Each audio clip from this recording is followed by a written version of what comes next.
Hey, welcome to the Ethics Experts. If it's your first time joining us, welcome. And if you're a returning subscriber, hey, bestie, hope you're having an amazing day. See what happens when you subscribe. You get a bonus greeting on every episode. On this episode, we talked to Julie Winkle Giulioni, who wrote the book, Help Them Grow or Watch Them Go. Third edition is coming out in a couple weeks. It's a phenomenal conversation. She has some really great frameworks for how an organization can really build a learning culture to drive more engagement, drive lower turnover, and just all those other positive externalities. So hope you enjoy.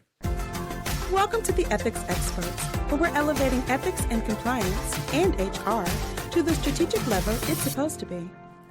So you wrote a really cool book, and it's on a topic that I think doesn't get enough attention. I think a lot of people kind of pay lip service to it. A lot of organizations pay lip service to it, but kind of when it comes down to it, the actions don't really follow those words, you know? So maybe tell us a little bit about the book and, you know, what prompted you to write it? What gap do you feel like that's going to help fill in the marketplace? Yep, absolutely. So the book is Help Them Grow or Watch Them Go. And we wrote the first edition back in 2012. We updated it in 2019. And so this is the third edition of it. And to be honest with you, when we wrote it initially, we saw, a huge need in the marketplace. Leaders who wanted to do the right thing in terms of development, but maybe didn't have the skills or were battling, challenges around, time and maybe a scarcity mentality that was getting in the way of them doing that. And so as we looked at updating the content this time, the challenge still exists. What's different is the context is even more of a pressure cooker, even more of a needs-filled sort of environment where employees absolutely crave, demand development today. We know that one of the top reasons people leave, stay, join an organization, it has to do with the growth that they're going to enjoy.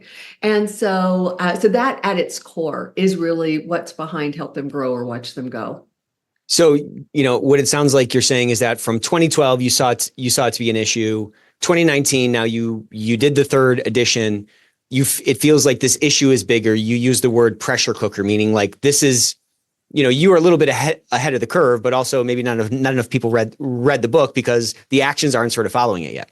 That's exactly right. In fact, this latest edition of the book, the subtitle originally was Career Conversations Organizations Need and Employees Want. The updated version is Career Conversations Organizations Need and Employees Still Want, because you're absolutely right. The message has not gotten through. And when I think about the pressure cooker, what I'm really thinking about are the stakes associated with developing or, actually not developing people today. There are enormous consequences. We're at an 11-year low, according to Gallup, when it comes to engagement.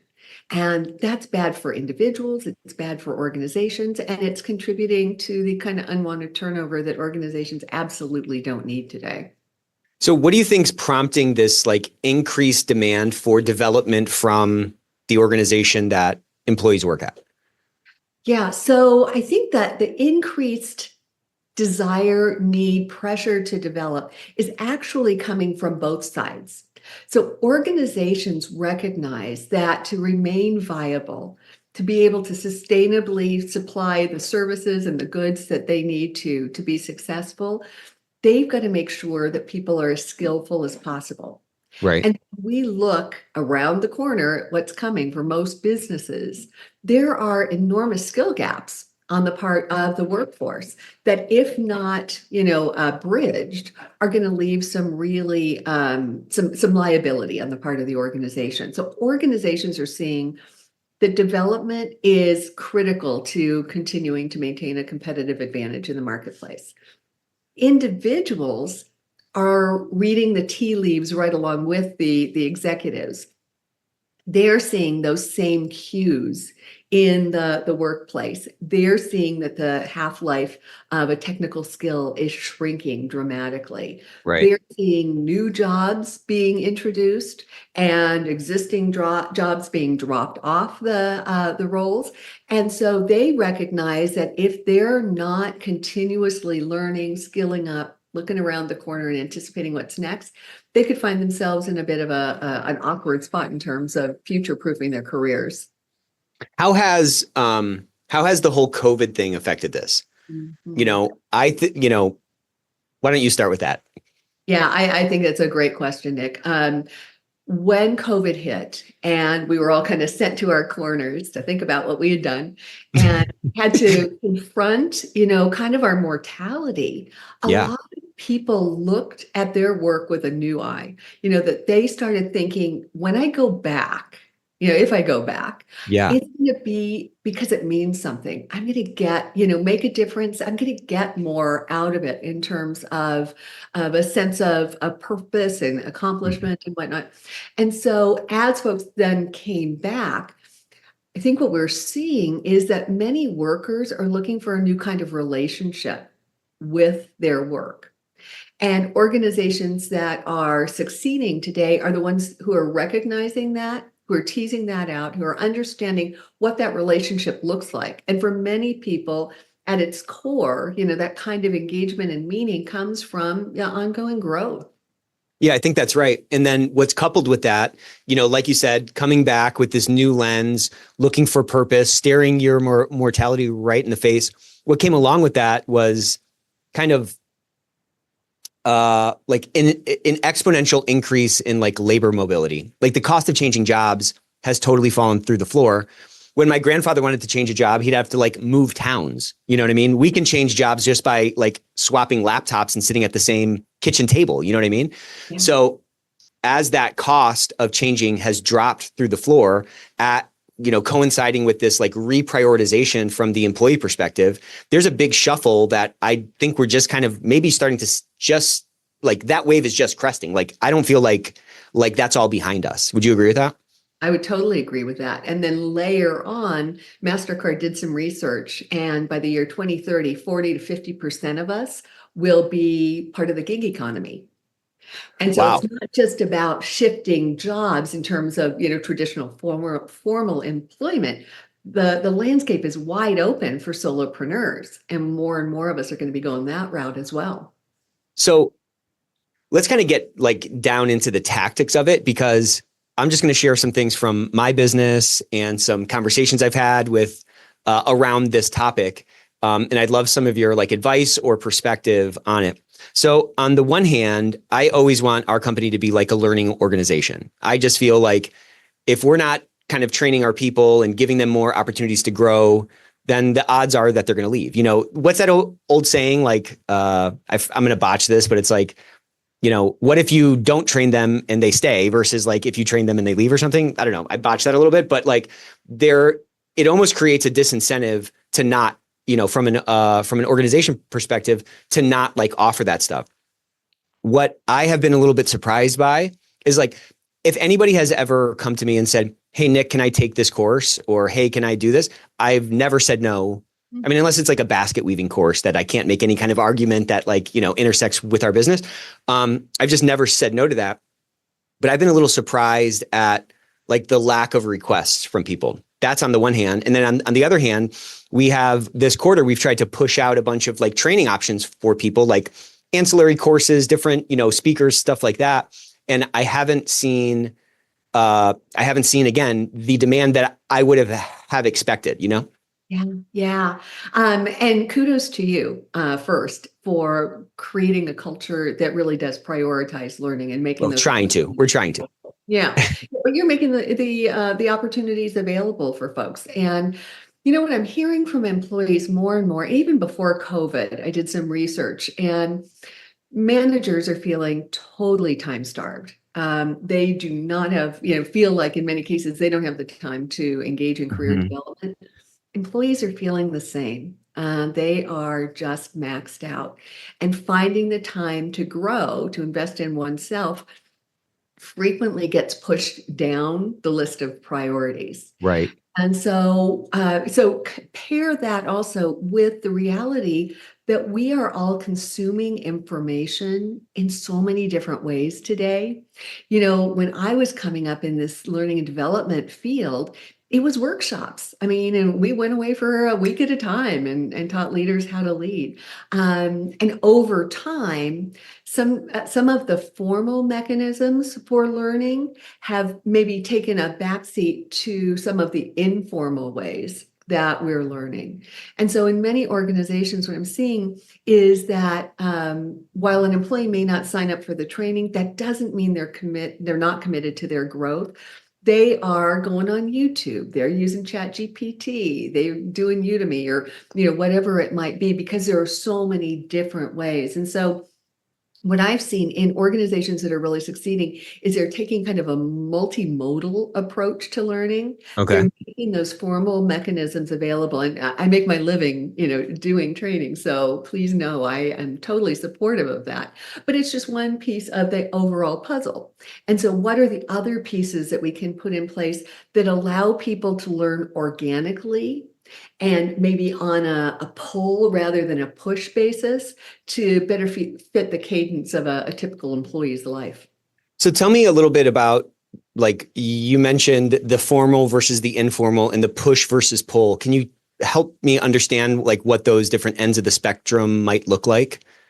Yeah. And I like, I've never thought of it as a spectrum, Nick, but I think you really nailed it, because on the one end of the continuum, we've got the formal, organized by the organization, training events, right? That again, offer tremendous value to folks. The challenge is they're not always available. They're not always available to the people who might want or need them. And they're not always available when someone needs it. So it's a more of that event-based thing. Then as we move along the continuum, we've got activities related to like coaching and mentoring and job shadowing, more of the exposure stuff. And then on the far end of the continuum, we've got, and I don't want to make it sound like it's far out by any stretch, but on the other end of the continuum, we've got the informal stuff. We've got the event, the experiences that operate within the context of someone's job. Okay. So it's not that it's necessarily a workshop or an event that I'm attending, but it's a project. It's a stretch assignment. It's getting to go to a meeting with my boss and have exposure to the broader organization. It may even be, now we're getting to the far out end of the spectrum. Yeah. It may even be tapping what you do outside of the workplace for the purposes of development, using your volunteer and philanthropic stuff really strategically. So, you're not just a board member who's attending a meeting, but rather you're taking on a project that requires you to learn about budgeting or influence or whatever it might be. And while all of these activities along the spectrum or the continuum are valuable and add value from a learning standpoint, the advantage, if you will, of the end of the continuum that's more experience-based is it's always available, just in time, just for me. And that stuff is within the sphere of influence of a manager and an employee to affect. Whereas I might not be eligible for this course, or that coach might not be available to me, I can always craft some meaningful experience within the context of my work to keep me growing. Yeah. And if I think back on my own career, I feel like most of my learning has probably been on that end of the spectrum, that informal stuff. I can probably think back to a handful of courses or workshops I went to that were really impactful, but it was really more that day-to-day working with my manager and seeing how he looked at an analysis or how, he pitched a certain thing that I was able to absorb. And I think those had maybe a bigger influence on the business person I am today. How do we compensate? But to have that, it's management in the halls, bumping into each other in the halls and hey, stopping by my boss's desk and saying, hey, let's, getting his feedback on an analysis. To your point, it's definitionally informal. We're now in a disproportionately more kind of work from home environment where it takes a lot more intentionality to have those interactions. So how can an organization or how can a leader help ensure that they are creating space for those informal things in kind of a work from home, everybody kind of all over the place type environment? Wow, great question. And in fact, that's kind of the question that informed a whole new chapter in this third edition of Help Them Grow or Watch Them Go. One of the big changes over the last 5 years is the number of people who are working remotely and in a hybrid set of circumstances. And what we know is that managers who are struggling to do career development with people who were co-located, you throw people to, the four corners of the world, and that just becomes an exponentially more complex sort of task for those folks. Right. And so we decided that what we really needed to do in this new edition was to speak to that context. And we interviewed 25 different thought leaders and practitioners who we believed had really cracked the code around this notion of developing at a distance.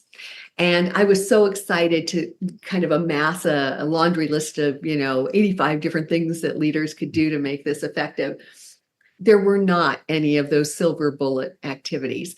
The common thread among all of our interviews was exactly what you said, intentionality. Right. It's about doing what we know works for those who are co-located and bringing more intentionality to it. And so, as we looked at that, what that means is really starting to recognize where those informal intersections happen for those who are co-located. And then you have to orchestrate the organic for those who aren't co-located. So understanding that you've got those little kind of moments where you cross paths and a learning spark occurs. How do you recreate that using, Teams or Slack, or even as something as simple as taking your one-on-one that you're probably going to have with folks anyway, and front loading that with 5 minutes of development. What are you learning? Right. What have you taken away? Here's what I'm learning. To really prioritize that. And then the other thing is there are so many context cues in the work environment. You think about like when you're all together in a meeting room and there's a meeting going on, there's all sorts of stuff that you're seeing, the eye contact between these two people, or the clearing of the throat, or the pausing and moving back from the table when it comes time to do something. The people who aren't there don't get to see. And so part of it is, how do you almost narrate some of the invisible curriculum that operates in a co-located environment so that leaders can even that playing field and not, buy into the proximity bias that will affect the organization and we already know affects the individual. And so how could they do that? How would someone do that? I mean, you're kind of talking about bridging from something that's in person, or like the body language thing. How do they bridge that and make sure that they at least have a chance to like inject that in the minds of somebody who's not in the room? Yeah. What that means is, as a leader, being conscious of the fact you've got people who didn't see some of that stuff. And even just having a slip of paper at the side of your desk or a note on your computer where you're keeping track of those kinds of things that have happened that your remote team or your hybrid team needs to know, so that the next time you connect, and if it's important enough, you proactively reach out. But if you kind of catalog those things, the next time you can connect, you can say, hey, what was your impression of that meeting? Did you pick up on anything? Let me tell you what I saw from my vantage point and what that might mean. And in that way, we're able to let people in on some of that undercurrent stuff, educate them in terms of what's going on in the business, and then together create paths forward, ways to address it, whatever it might be within the context of that particular situation. So I think that's a great example. I think that's a great kind of methodology. As you were talking about intentionality, I was just kind of reflecting on like, this is really like a culture thing. This is just like a forward, a culture is nothing other than like a forward pressure towards some ideal, and I think if it's a learning culture and there's a tone from the top that at least kind of, maybe I'm kind of brainstorming here, but like that perhaps creates like the circumstances for like growth to happen. But I think that has to probably translate down to an individual manager level, because that individual manager has a disproportionate influence on like the work experience for a particular like employee, definitely relative to like the tone at the top, whoever that executive is. Yeah. So how would an organization that, let's say, they're all about this, they've read the book, they know, hey, if I don't make it, if I don't help folks grow, they will go. That's sort of like embedded in the minds of like leaders. How do leaders sell that sort of long-term focus to a manager who might be overloaded or not hitting their numbers or whatever, like as those pressures come, we just tend to, in my experience, we tend to shift from like a longer term focus that's maybe more rational to this shorter term kind of reactionary focus where there's just like, it feels like there's no time for these like nice to have things. So how do we embed that? Like, how do we sell those local managers that like, no, this is super important and you have to carve that time out because it's like, if you don't keep your body healthy, then you'll die young or whatever. You know what I mean? It's that kind of a relationship. Yeah, yeah. And I think, what you've laid out here is it's a pay now or pay later, but you're going to pay. Yeah, right. And when do you choose to make that investment? On the front end, where you're going to see some returns, or on the back end, when you see talent walk out the door, and now you're scrambling to recruit and interview and hire and onboard new folks. But the other thing is the time question. When we originally wrote the first edition of Help Them Grow, we did some research because we saw the compelling business case and human case. Organizations need it. People want it. It wasn't happening. Why? And so the research found 3-to-1 that the greatest challenge that managers and leaders faced when it came to career development was time. And, can't argue with that. But if we keep thinking about career development as a discrete activity that needs to be put on the calendar or on our to-do list, okay, it's going to fall to the bottom. So what the book does and what our real philosophy speaks to is career development is a relationship that plays out through conversation. You're having conversations with people anyway. How can you take those envelopes of time when you're going to engage and add some career development focus? Just wring a little bit more value out of those exchanges. And the way effective leaders do that is by finding those cues in the environment. Somebody says, "Oh my gosh, that was such a fun project." right. And a regular leader would say, "Oh, that's great. So glad you enjoyed it." But somebody who's strategic about this would say, say a little bit more. What did you enjoy about that?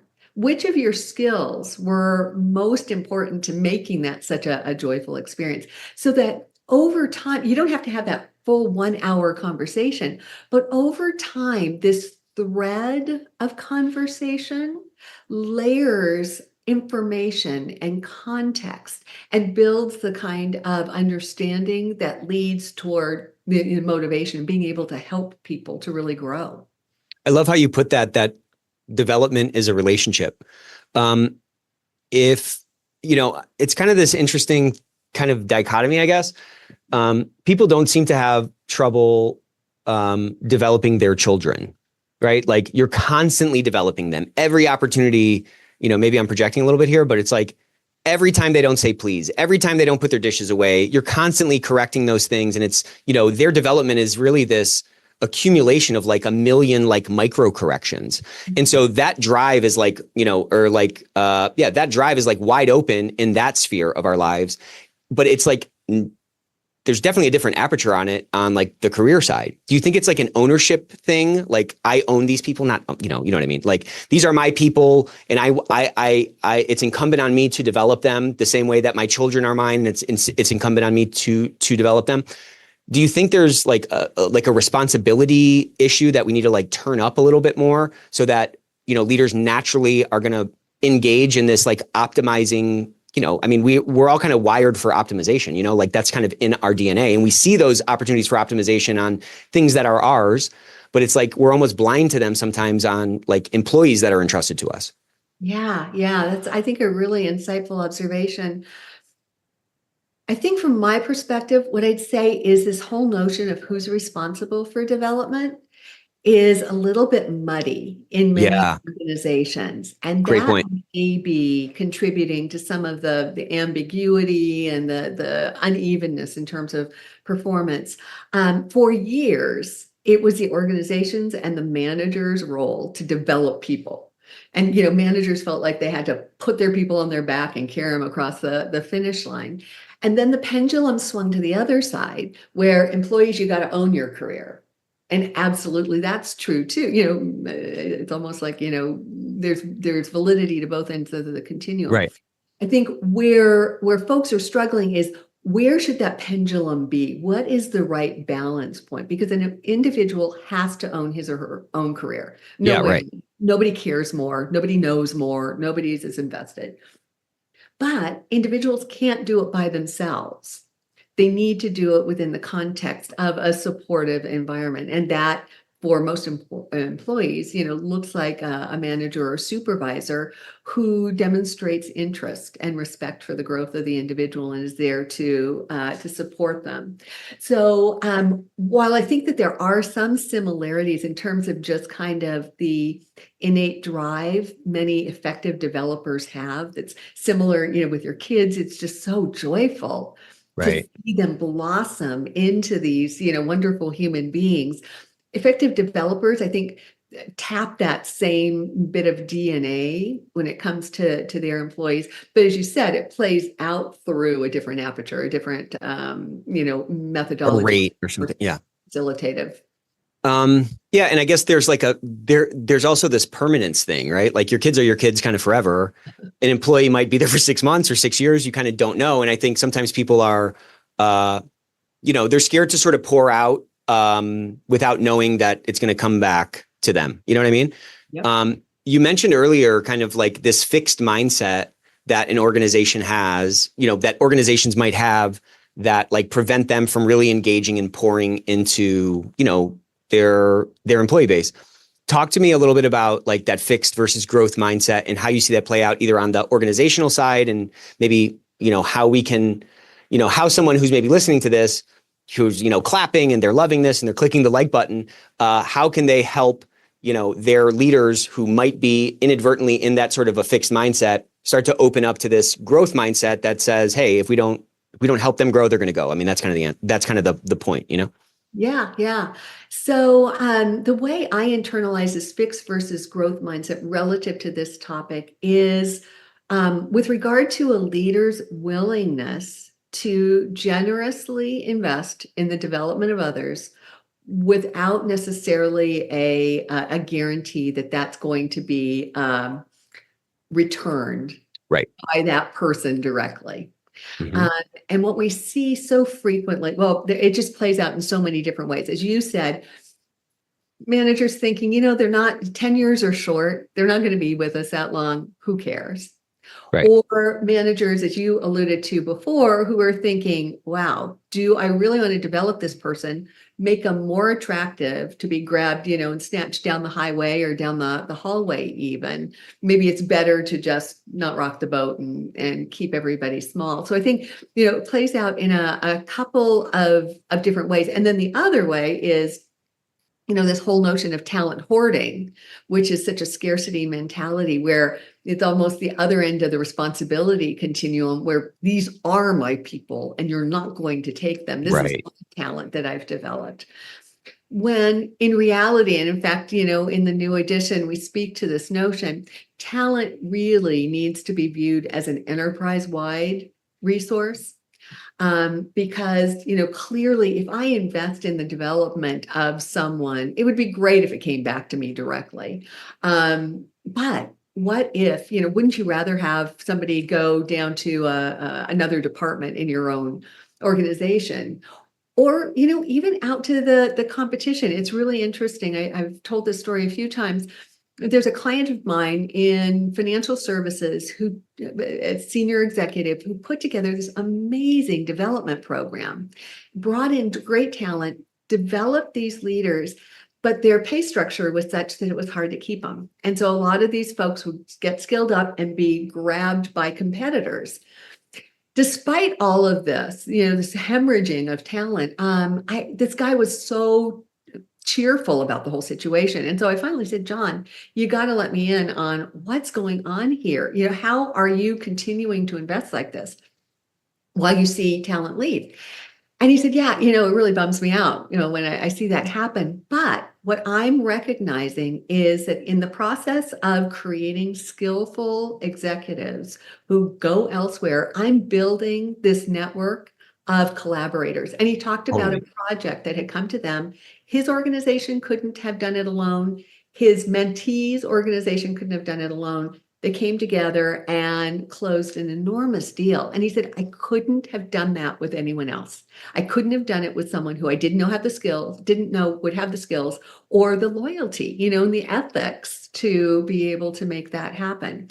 And so I think a lot of us as leaders, we need to think a lot more broadly about talent and the development of it, supporting ourselves, our organization, the industry that we're in, and moving that forward, as well as, of course, then the individual. Do you think commitment to development should be influenced at all by like profit margin of the industry? Say more about that, Nick. So I'm just thinking about like investment banking or financial services. I came out of KPMG. That was my first job. And those companies are like revolving doors. You know what I'm saying? Guys go in there for a couple of years, 2-3 years, you get your CPA, you get a CFA, you get your, I don't know, whatever you have to get for investment banking, Series 7 or whatever it is. And then those guys, very like a tiny fraction of those folks end up staying beyond, like the curve is like, it's like that. Yeah. You know what I'm saying? It's like, 2% of people will stay 5 years or 10 years or something like that. But those industries typically have really high profit margins. Okay. Like, does that make it easier for an organization to say, yeah, whatever, if these guys leave, it's fine. The profit is there. And should that be any indicator, or should that be any kind of a factor in the equation that like results in the level of, learning you're willing to sort of pour into your people? Well, to me, budget doesn't matter. Margins don't matter, because if we redefine career development as this kind of a relationship, and if leaders become skillful at stealthily just slipping it into the workflow, there's no bottom line implication associated with that, except for on the other side of it. So someone who goes through KPMG, learns a lot, has a great experience, and then goes out into industry. I know you all have a wonderful alumni association, right, that supports one another and supports the KPMG. When you have a consulting need, I bet you KPMG is right at the top of your list. And so, that's where I think we need to focus, is not on the cost associated with developing those people, but on the benefits that we're going to reap by having skillful folks who feel great about the organization out in the marketplace. Yeah, I think that's spot on. I agree with that 100%. It should not, in my mind, be influenced at all by that. It should just be a way of doing business. And yeah, so oh man, I was going to say something really brilliant. You're going to like this. But in that kind of a culture, that kind of a learning culture, kind of to your point, this is what I was going to say. You were talking about a relationship. And I think the old way of thinking was that, a business is a supplier of, jobs. And, it just seemed like a lot more of a one-way street. I think there's been a leveling of the playing field in terms of like the market of jobs, where there's a supply of labor and a supply, and a supply of jobs. And I think, if you just think of what you're kind of talking about is like an unfettered pouring out into your people and not keeping a balance sheet involved, right? And if I think of like relationships that I have, personal relationships, balance sheet relationships seem so inauthentic. They're so hard to truly engage with, where it feels like you're like keeping track of. Have you ever had a relationship like that, where it's like there seems to be a balance sheet, and then you have these other relationships where it's like there's no balance sheet. We're in this together. It feels so much more authentic. It feels so much more real, and so forth. And I think when organizations kind of get too transactional with the relationship with their employees, they end up, when they're so transactional, it ends up leading to an inauthentic relationship. It ends up leading to a lower level of engagement. And so like philosophically, from my standpoint, I feel like it's our job to like keep people, and we have to create an environment that they want to stay in, because they have 1,000 options, and they can get a job in California, or they can get a job in Florida or whatever without even moving. You know what I mean? So I think when when an organization, I just kind of want your reaction to this, but like when an organization can like embrace that, hey, this is a two-way street, and it's not like everyone's like, they're lucky to work here. It's like, well, I'm also lucky to have them. Like it's a market. These lines are crossing, and we need to maintain that kind of on both ends, from their performance and then from our compensation, which can come in dollars or it can come in training or new opportunities, whatever. I think that's a much kind of more authentic kind of framework for, authentic engagement. And it's also like a little bit more freeing because you're not like caught off guard so much. And I mean, I think it's so unrealistic in today's day and age that, like people don't stay at companies for 30 years like our grandfathers did. You know what I'm saying? So like they're just going to be here for a little while. I want people to look back on their time here as a place that fed them, that created perhaps opportunities for them that they can look back in fondness at. And what I found is that as we've employed that philosophy, we've gotten a lot of the positive externalities that like you've talked about. It's like our turnover rate is relatively lower than others in our industry. As a result, our engagement rate is higher, our margins are higher, and like all those positive externalities that I can't like point to and like do an attribution analysis and say like this effort led to that piece, this effort led to that piece. It's just kind of a general kind of vibe. You know what I mean? Yeah. Oh, absolutely. And the notion of the two-way street is right on. I mean, that kind of reciprocity is what's required for sustainable success for the individual and for the organization. If the balance falls too much on one side or the other, that's definitely not sustainable. The balance sheet notion, the reality is organizations have limited funds. And, so the balance sheet notion in terms of what we can provide in terms of formal development, that's fair. I mean, there are only so many dollars to spread around. Where I think we can, as leaders and organizations, be incredibly generous and invest generously in those around us is on the informal side of the equation. So on that ongoing conversation, on the experiences, on the mentoring and the coaching and the feedback that helps people see, hey, they're really investing in me. They care. They want me to succeed. The other thing is, as you talked about shorter and shorter tenures, that to me is an invitation to leaders and organizations to get really good at developing people faster. So it's not an argument for, okay, they're going to leave, let's not bother. It's how quickly can we develop them so that while they're here, we reap those benefits and then they'll take them and use them somewhere else.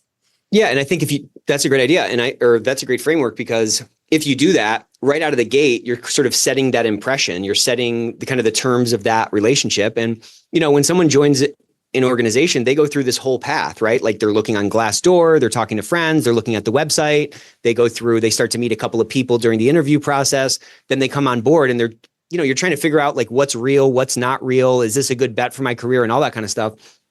I think an organization can make a really good impression by out of the gate kind of pouring into folks to achieve what you're talking about, to say, man, I got to get these guys developed as fast as possible because we got a burning wick. But then the countervailing force on the employee side is like, oh, wow, this company actually cares about my development, and that might give them a little bit more runway to stay in the company. Yeah. Oh, I love that. And when you're doing that, you framed culture in terms of pressure forward. That creates the pressure forward to create a really vibrant and authentic learning culture. So one thing I've seen is that it's hard, there's some managers that I know that are very dedicated to growth, the growth mindset people. They're looking for these opportunities to help people. They really care. They put their money where their mouth is, so to speak, with their time and everything else. So they have that on the one hand, but then on the other hand, there's this natural human thing to say, like, I'm not going to be scattering seeds on pavement because those aren't going to grow. You know what I mean? Like, you want to plant seeds in good soil. You want to, spend your time with someone that is going to absorb it and appreciate it and so forth. Right. I think sometimes there's like this error factor where, a manager who might be well-intended is maybe dealing with an individual who is giving off signals that they're not open to it, or they're not trying to grow, or they're not trying to hear those things. What would you tell a manager, or how would you encourage a manager to like keep pouring out in the face of what might be kind of inaccurate, like read of the feedback that you're getting from that individual. Yeah. Does that question make sense? That was a little Yeah. confusing, maybe. No, totally does. And I think what I'd say is that not growing is not an option today. There was a time when it was okay for an employee to say, no, I'm good, thank you. Just let me keep doing my job. But my job is morphing so much every day that to not grow and learn and become more skillful is a one-way ticket to nowhere. So I think the first step on the part of leaders is really helping an employee who seems disinterested in growth understand the non-negotiable nature of that today. Because when people can wrap their heads around the fact that that staying still is falling backward, that can open up a receptivity for growth that might not have been there before. So I think there's a little bit of education, selling individuals on why growth is non-negotiable today. And it's interesting. One of the things that we heard again in our original research about why leaders don't engage in the kind of development people want is this belief that maybe I should only do it with the high potentials. Yeah, right. Who are most skillful, they're on a path, they're really hungry, and that's where I want to scatter my seeds. I love that. And certainly you're going to see some great rewards from that. But when you look at that massive middle, that 80% at the center of the bell curve, imagine what you could do as a department or an organization if each one of those people even put 2 more percentage points into their development. The outcomes could be enormous. So it's not, an either or, but really a both and to keep the organization moving forward. But to your point, there's this mental math everybody does with like their time, right? Like how you spend your time, you're making these like little bets. And, this is going to sound very stupid, but bear with me. It's like pouring into those people on the bell curve that are like your super high performers. You're going to get that like dopamine drip immediately because those people are good at that and they're good at showing that and they're good at sort of pulling that in. That's how they maybe got to the bell curve.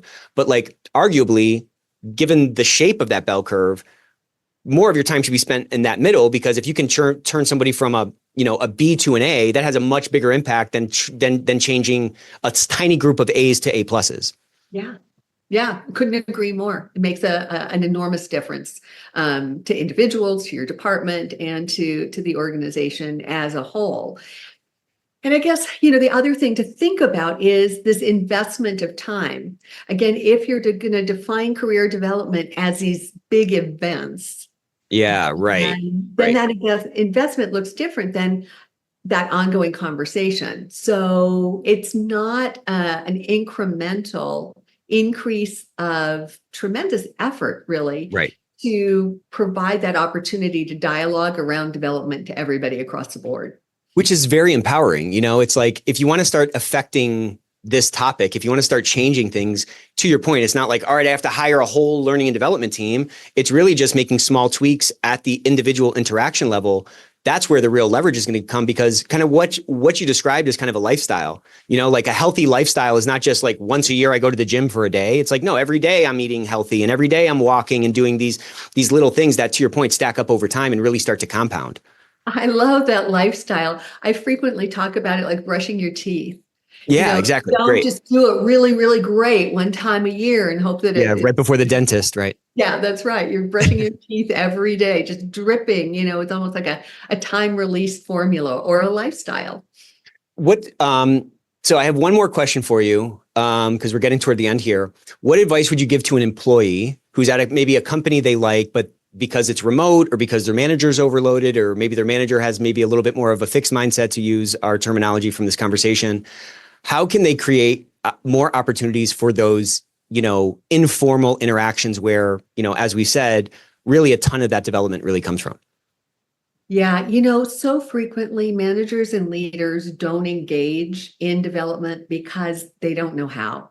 They just, they haven't enjoyed a lot of great development themselves. They don't know what good looks like. They don't know how.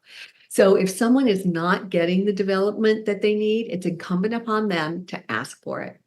to go ahead and be the one who brings it up, not passively wait to be a consumer of career development services from your manager or your organization, but rather to ask for what you want, to go to the manager or the supervisor and say, I'm looking around and I recognize I need to keep growing. Here are a few ideas, not, a list that's cast in concrete, but some stuff that gets the manager thinking. You go to your manager who may be overloaded or not that skillful, and you offer a sloppy copy of what your development might look like. Suddenly the pressure is off them. They're going to welcome that. You've made it Right. that much easier for them to then begin that conversation and start moving it forward in a way that's going to be relevant and meaningful to you.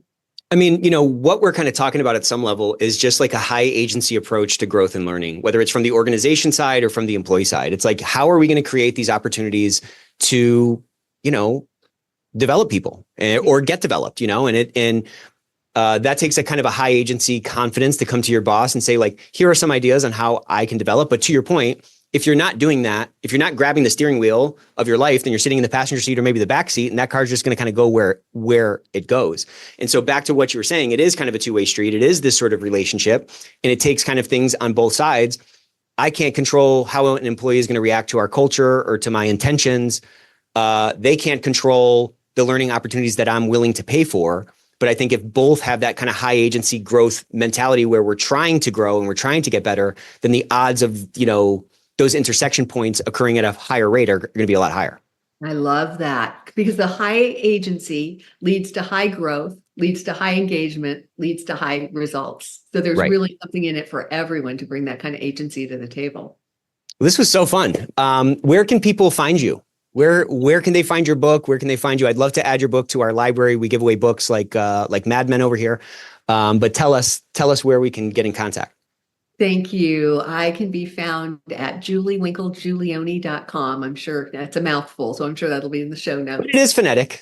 Yeah, it is. Yes. And so most anything you need to know, you can find there. And there's plenty of information there about pre-ordering Help Them Grow or Watch Them Go, the third edition that comes out on September 24th. Amazing. Well, thank you so much for joining us, Julie. Until next time.